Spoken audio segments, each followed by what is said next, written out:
Oui, bonsoir. Bonsoir à tous. Que Dieu bénisse toute personne qui va euh, se retrouver sur cette vidéo. C'est votre serviteur magnifique, le Chalem. Comme prévu, nous avions dit que nous allons essayer de partager sur notre grand thème affiché ici en bas, le langage de la foi. Alors, ce thème, comme vous le voyez, il est composé de deux grands mots. Le premier mot, c'est le langage. Et le deuxième mot, c'est la foi. Alors, nous allons d'abord essayer de parler de langage. Qu'est-ce que le langage? Le langage, c'est l'ensemble de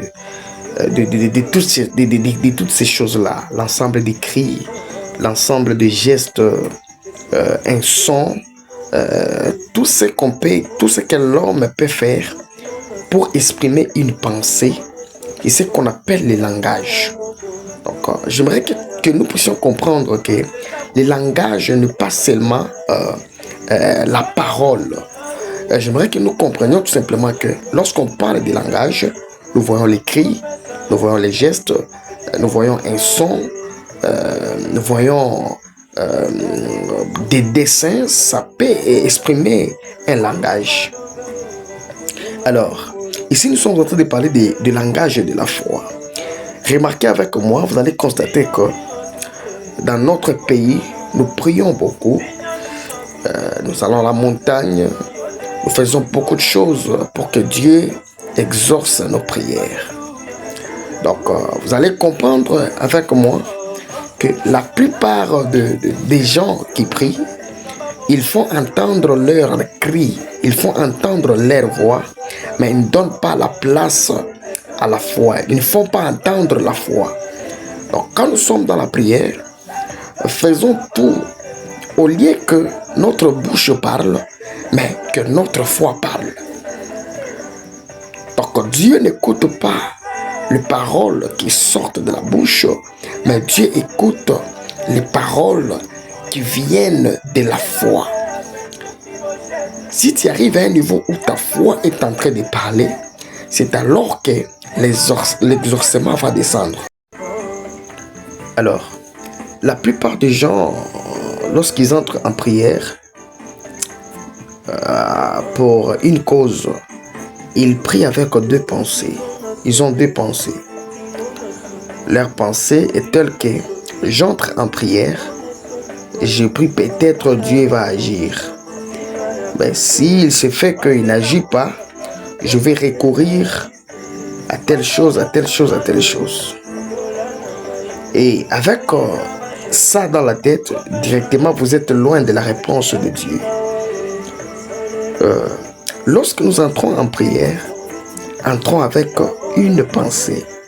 Et cette pensée, c'est que je sortirai de cette prière avec la réponse. Avant que la prière termine, j'aurai une réponse. Avant que je termine cette semaine que j'ai programmée pour la prière, j'aurai une réponse. Et ça, c'est ça même l'idée de Dieu quand vous lisez la Bible. C'est que la personne qui veut parler avec lui, la personne qui veut lui intéresser ses problèmes, entre avec l'idée en disant que je sortirai avec la solution.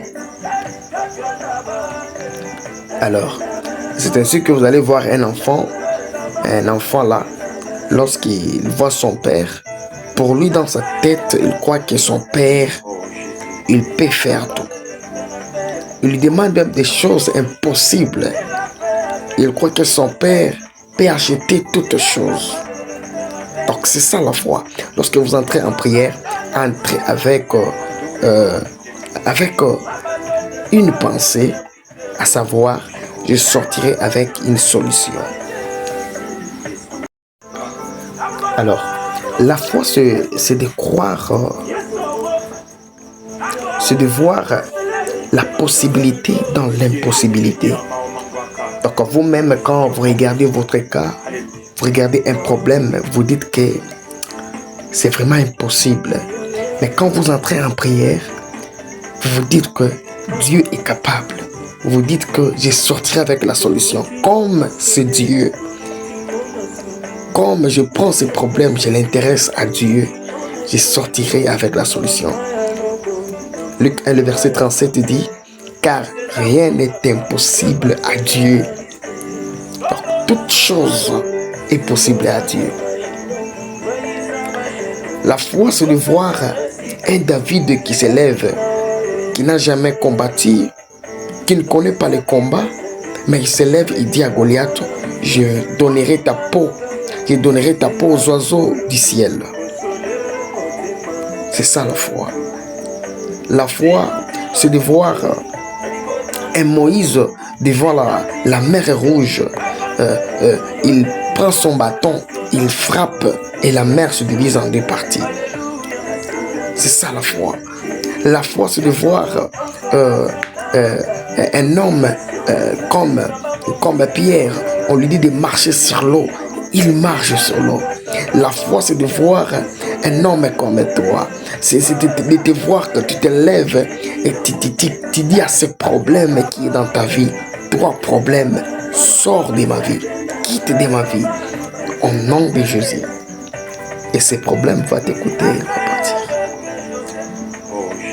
J'aimerais que tu changes ta façon de prier ces derniers temps. J'aimerais que tu changes ta façon de prier. J'aimerais que cette fois-ci, lorsque tu entres en prière, tu te dis que non, je sortirai avec la solution.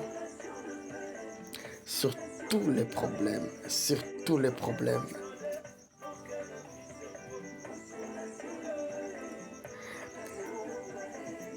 Plairer, avoir des soucis chaque jour, cela ne va pas donner des solutions. Moi, je te conseille seulement de prendre un temps où tu vas exposer ton problème à Dieu. Expose ton problème à Dieu.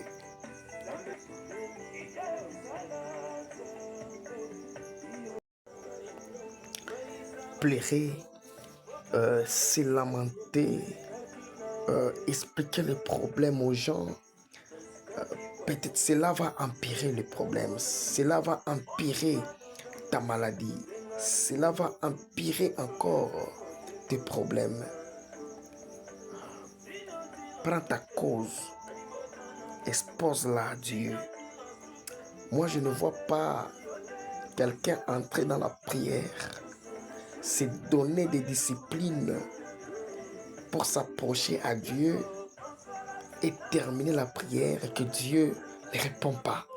Je ne vois pas cette personne-là. La plupart de nos prières ne sont pas exaucées parce que nous entrons dans la prière avec deux pensées. Peut-être il ne va pas répondre. Mais la Bible dit que celui qui s'approche à lui croit que ce qu'il vient demander, il a déjà reçu. Moi, je ne crois pas prier Dieu et que Dieu ne répond pas. Je ne vois pas. Moi, je ne vois pas demander quelque chose à Dieu et Dieu refuse de donner. Non. La Bible dit que